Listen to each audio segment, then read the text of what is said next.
Why is your ego not your amigo in trading? Because it's not your friend. It never was. It's the thing sitting inside your head whispering that you're smarter than the market, right before the market takes your money and laughs. Here's the psychology behind the single most destructive force in your trading account. Not your strategy, not your indicators, not your broker, your ego. Stay with me for the next few minutes, because by the end of this video, you're going to see your last 10 losing trades in a completely different light. You're going to realize it was never the setup that failed you.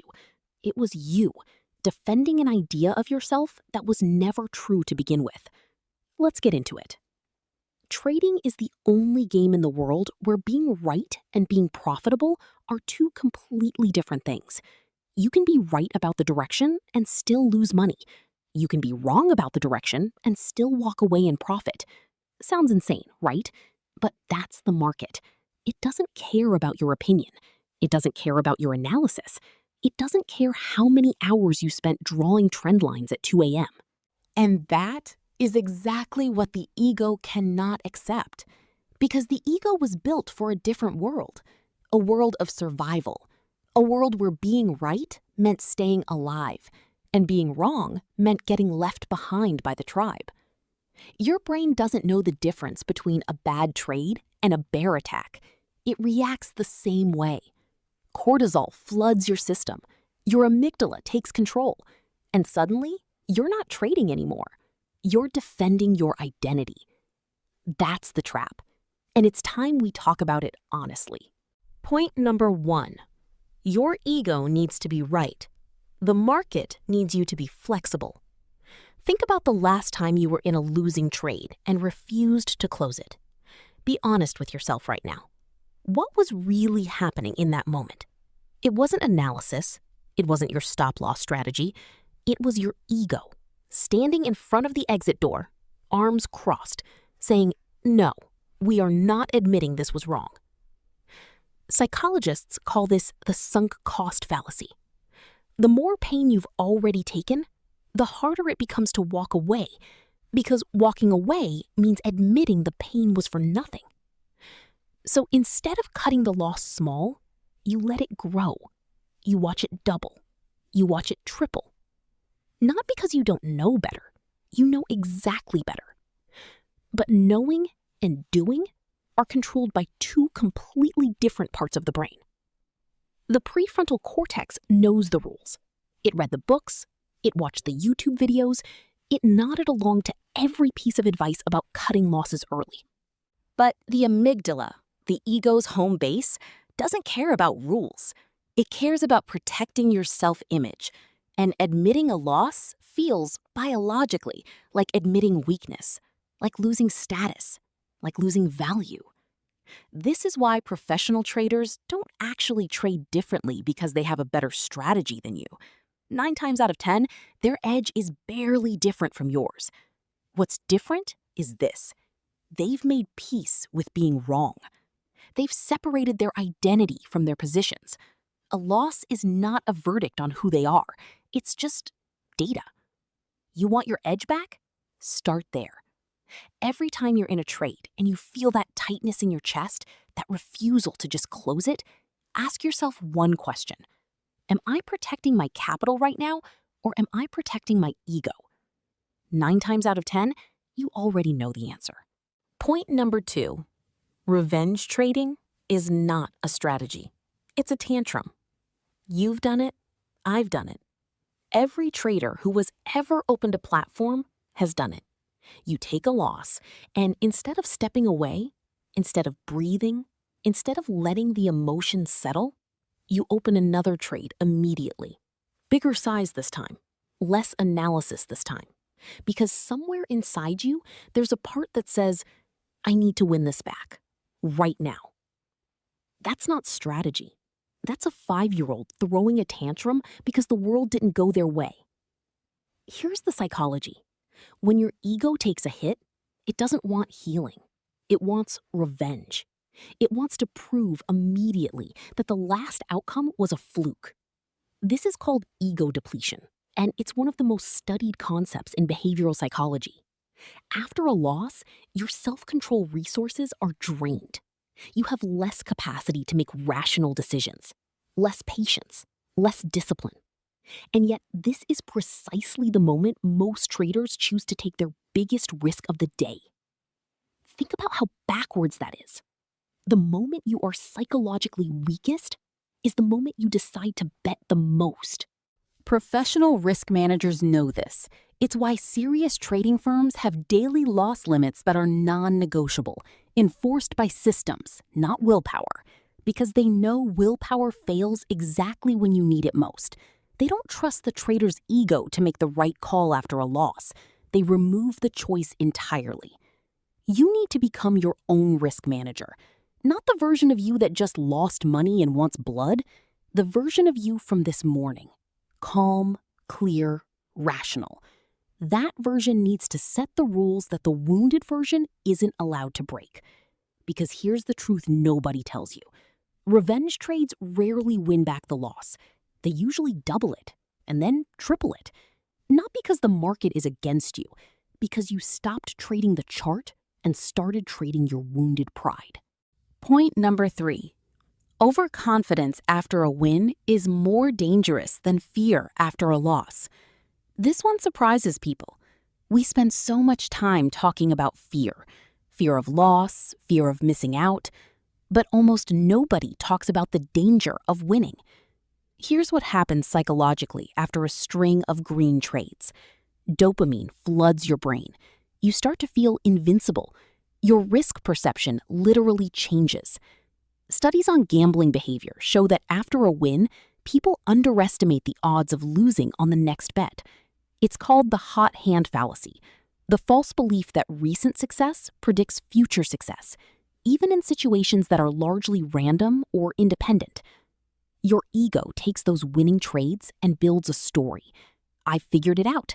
I understand the market now. I'm different from those other traders who blow up their accounts. And that story is exactly the story that precedes every blow-up account you've ever heard about. Because what happens next? Position sizes creep up. Stop losses get wider or disappear entirely. The careful process that got you the wins in the first place gets abandoned because your ego decided you'd graduated past needing it. This is why so many traders can go on an incredible winning streak and then give it all back in 3 or 4 trades. It's not bad luck. It's the ego, standing on top of the mountain, forgetting that mountains have cliffs. The traders who last, the ones who are still here after 10 years, they treat winning streaks with more suspicion than losing streaks because they know the losing streak humbles you, but the winning streak seduces you. And seduction is far more dangerous because you don't see it coming. Point number 4.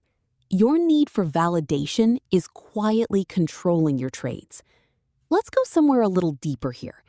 Why do so many traders post their trades on social media the moment they're in profit?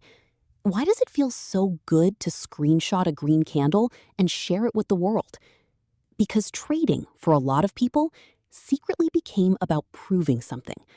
Proving to a parent who doubted them. Proving to a friend who laughed when they quit their job. Proving to themselves that they're not a failure. And when your trading becomes about proving something to an audience, even an imaginary one, your decisions stop being about probability. They start being about performance. This is where things get dangerous. You start avoiding trades that are statistically smart but look boring. You start taking trades that look exciting, that would make a good story, even when the setup is weak. Your entries start being influenced by what you'll say about them later, not by what the chart is actually telling you. Psychologists call this impression management, the unconscious habit of shaping our behavior around how we'll be perceived, even when no one is actually watching. And in trading, this quietly poisons your decision-making because the market has zero interest in your image. It doesn't reward traders for looking confident. It rewards traders for being correct about probability, consistently, without needing anyone to see it. Ask yourself something honestly. If no one would ever know about your trades, not your followers, not your trading group, not even your closest friend, would you still take the same trade? If the answer is no, that's not a trading decision. That's ego, dressed up as strategy. Point number 5. The death of the ego is the birth of consistency. Here's the uncomfortable truth that separates the traders who make it from the traders who don't. It's not intelligence. It's not access to better information. It's not even risk tolerance. It's humility. The traders who survive long enough to become consistently profitable are the ones who stopped needing to be right. They stopped needing the market to validate them. They stopped treating losses as insults and started treating them as tuition. There's a concept in psychology called the growth mindset, popularized by researcher Carol Dweck. People with a growth mindset see failure as information, not identity. A losing trade doesn't mean I am a bad trader. It means this particular setup, under these particular conditions, didn't work. What can I learn from it? Compare that to the fixed mindset, where every loss becomes a threat to your entire self-worth. Every red trade becomes proof that you're not cut out for this. And when your identity is on the line every single time you click buy or sell, you cannot think clearly. You cannot execute your plan. You are, quite literally, trading scared, defensive, and reactive.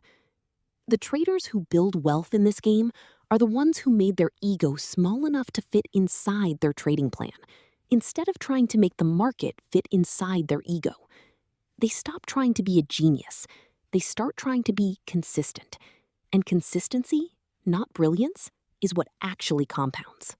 So let's bring this all together. Your ego wants to be right.